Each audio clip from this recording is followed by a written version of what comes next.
La croissance dans notre système économique, elle est un petit peu nécessaire. On est dans une économie où si on ne fait pas de croissance, on stagne, on se fragilise et on risque de mourir.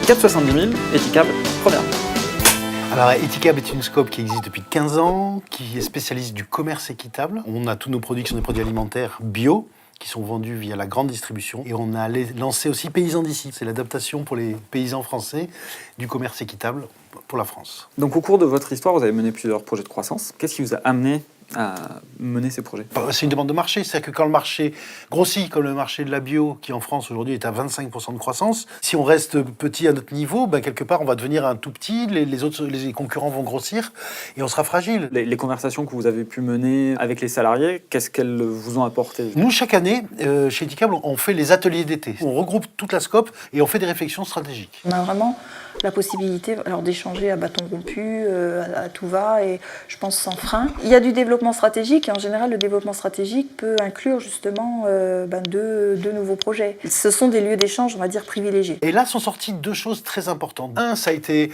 on aimerait bien maintenant mettre sur nos produits qu'on est bio, on ne le mettait pas avant. Et le deuxième truc qui est sorti, c'était...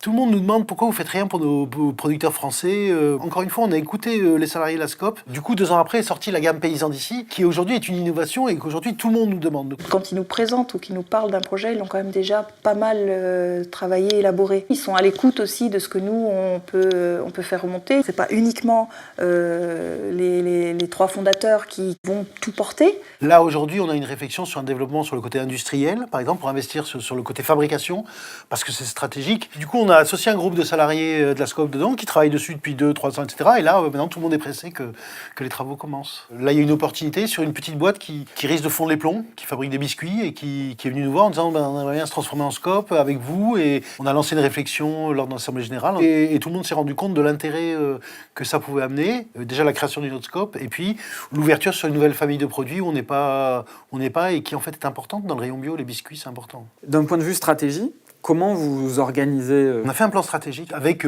plusieurs objectifs. Il y avait le développement international. Donc là, on a eu des gens qui sont venus nous voir, de Belgique, d'Allemagne, d'Espagne, en disant mais nous, on aime bien ce que vous faites là en France et on aimerait bien faire pareil dans notre pays. Donc effectivement, les Belges, ils ont créé une coopérative en Belgique. Les Allemands, ils ont créé une coopérative à Berlin. Nous, on a investi dedans. Développement industriel. Stratégiquement, donc c'est ce maillon qui nous manque. Le côté fabrication, on est obligé de sous-traiter. Donc un jour, il faut qu'on le récupère, qu'il faut qu'on assure notre stabilité. D'intégrer la partie industrielle, ça nous permettra d'être plus fort.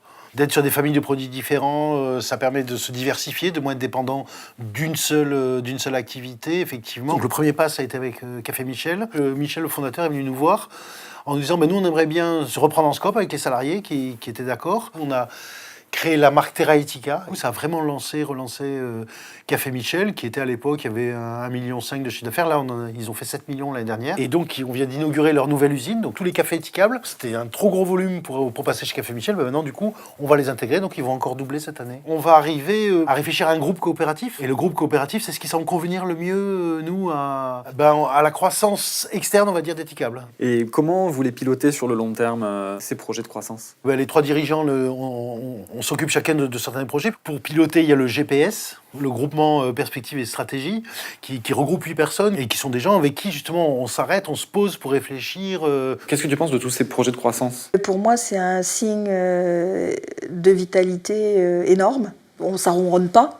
Il y a sans arrêt des projets nouveaux. En plus, je pense que c'est même une nécessité vitale parce que le marché aussi évolue énormément. Et puis c'est vrai que de nouveaux projets, surtout quand il s'agit de gros projets, ça fédère aussi. Est-ce que vous vous êtes servi d'outils du mouvement à un moment donné de votre histoire? Au départ, on a eu besoin pour le financement parce qu'on avait un projet, on avait regroupé 100 000 euros, il nous fallait 400 000 euros de plus. Du coup, à ce moment-là, il y a eu Socoden, il y a eu Sophiscope. Là, par exemple, notre croissance en ce moment, on n'a pas de responsable ressources humaines. Et bien là, c'est l'URSCOP qui nous aide là-dessus, où il y a une responsable, il y a eu un projet Muteco, où il y a une personne qui s'occupe des ressources humaines qui nous le conseille. Si tu avais quelques conseils à donner pour mener un projet de croissance?